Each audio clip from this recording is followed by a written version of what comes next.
How do you feel about teaching number talks in your class? I like it. I hadn't done it until this year, and it's interesting to see how many ways the kids have of thinking about numbers.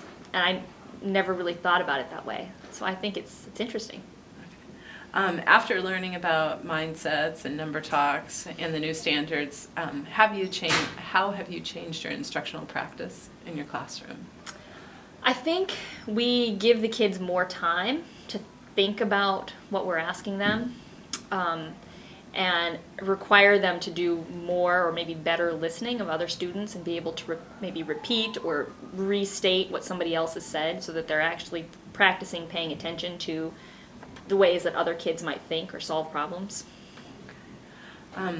How do you see the mathematical practices and the standards incorporated into your lessons?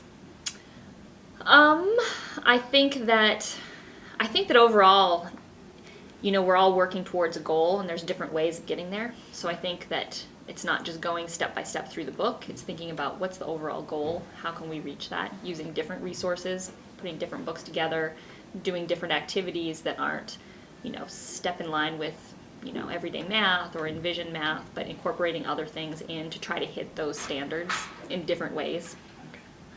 How do you deal with students who aren't fluent with math facts?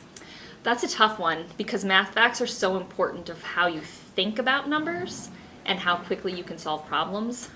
But I think there's a lot more to math, and if you give kids, like the math facts, the chart, so that they can figure out the problems, that will help them be able to solve the overall math goal that they're trying to get the answer.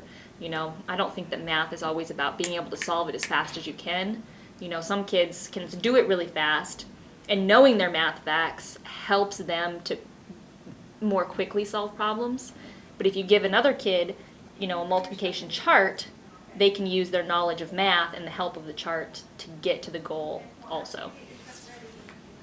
How has your classroom changed since using number talks? I think that the kids are, if I remember back to the very first one we did, and just getting one kid to restate something that another kid said took a long time. And I think over the process of doing this, the kids are much better listeners. They listen to how other kids solve problems, and then incorporate it in. Or if somebody doesn't have the answer, they listen to how other kids solved it, and they're starting to draw it out, and then they'll pick a way that makes sense to them. So it gives them more think time, and I think it gives them more examples of how other people are thinking, and I think they've become better listeners to their fellow classmates. Since you've started focusing on students' mathematical thinking, how has it impacted the students? I think in the same way that it's impacted me, that there isn't just one set way. We think like, okay, if you're going to do 2 times 2, there's one set way to do it. But even something that simple, all of the kids are thinking about it in different ways. So I think it shows them that math there's not just always one linear right way. There's different ways of coming at math. So, yeah. What else would you like to add to the picture of math here in your classroom, or what else would you like to tell us about math in your classroom? I have really enjoyed doing the hands-on equations.